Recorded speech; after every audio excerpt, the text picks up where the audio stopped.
Hello, loyal fans and subscribers, ninamorifanboi here. It has been a while since I've uploaded, like at least 2, maybe 3 or even 4 weeks, I don't know.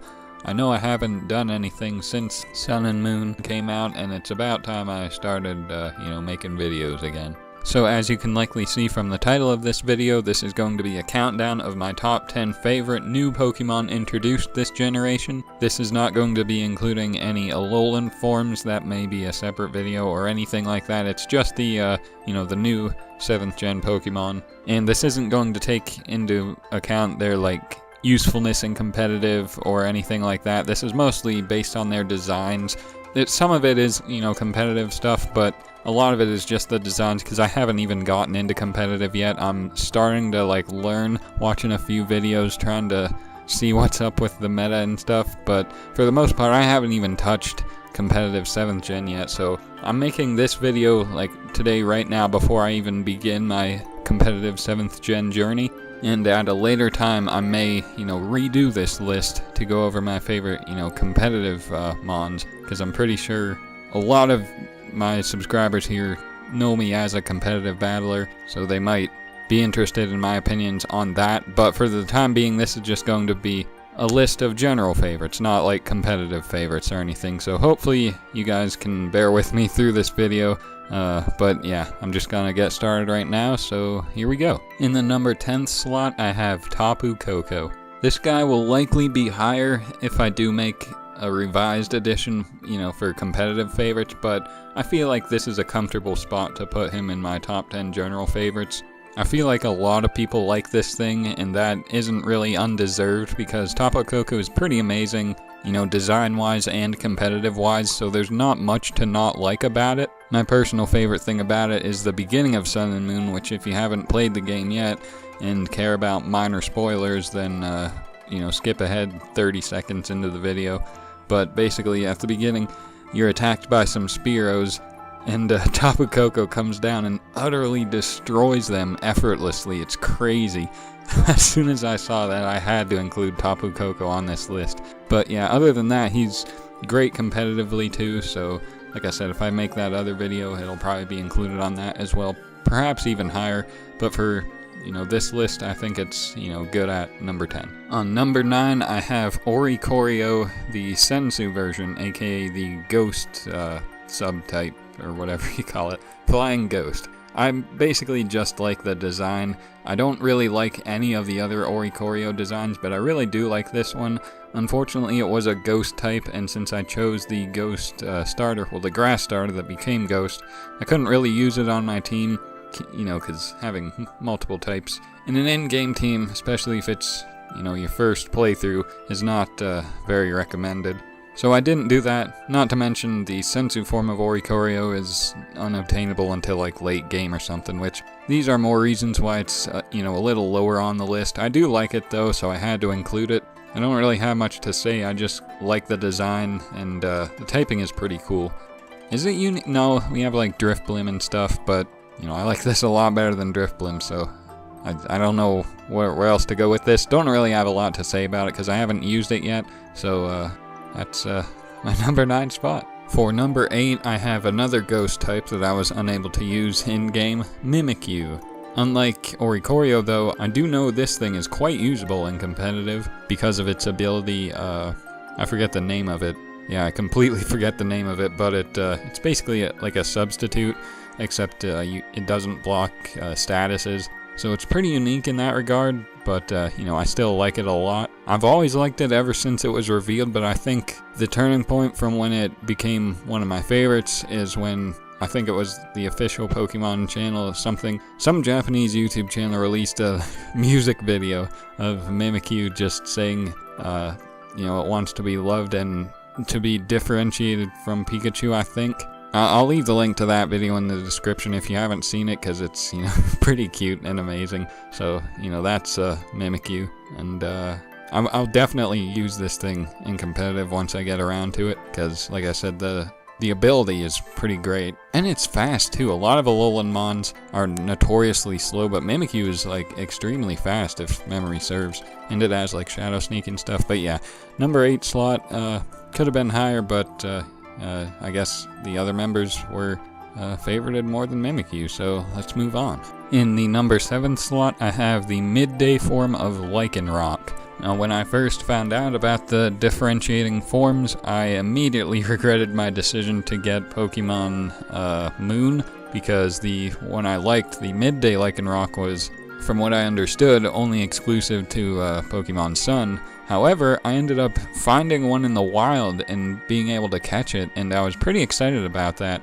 But I didn't use it on my team because by that time my team was pretty well set, and didn't get it till late in the game, and I couldn't catch a Rockruff and evolve it earlier in the game because it would have been the form I didn't like, the midnight form or whatever it's called. I'm pretty sure only the midday form gets access to the Accelerock. I could be wrong, but if that is the case, then that just adds to why I like midday form better. And if not, then it's pretty much just a design point of view. But I really prefer the more noble looking wolf form than the werewolf thing. Honestly, whenever I see the werewolf form, I can't help but think it's like dark type. So I try hitting it with like fighting moves, thinking it'll easily OHKO, because it should be like 4 times super effective, but it turns out it isn't, and it always catches me off guard.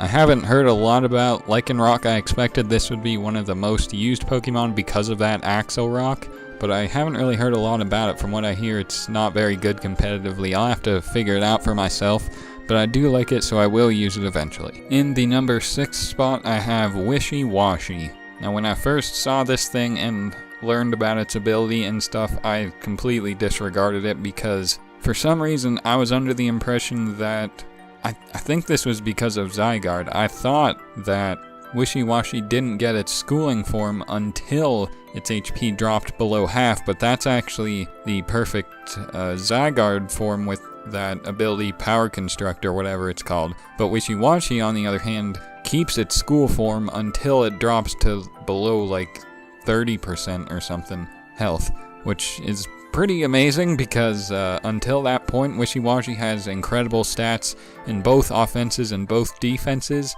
and decent HP if memory serves.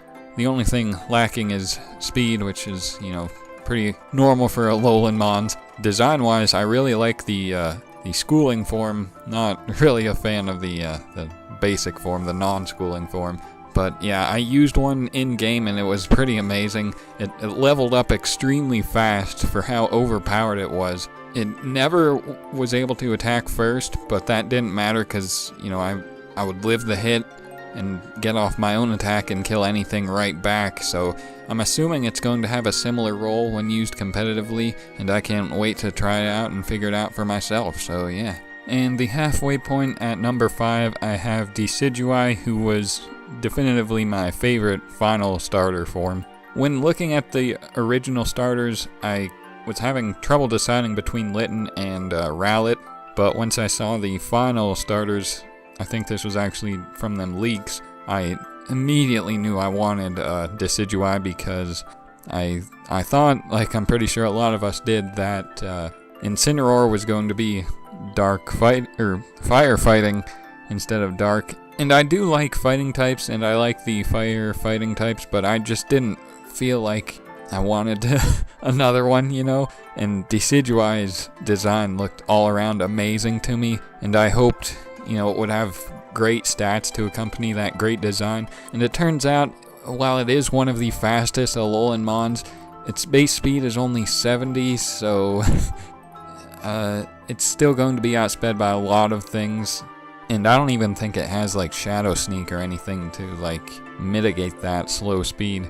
But other than that, it's got nice mixed attacking stats. It has, I believe, both Swords Dance and Nasty Plot, as well as, strong stab options. Like, I think it gets Leaf Storm, I know it gets Leaf Blade, like Spirit Shackle. Like, it's a good mon, it's just, it's plagued by its low speed, and it's not even, like, low enough to where it can, like, take advantage of Trick Room. It's in a really weird speed tier. I think even Cerebi commented on that in its recent Pokemon of the Week thing.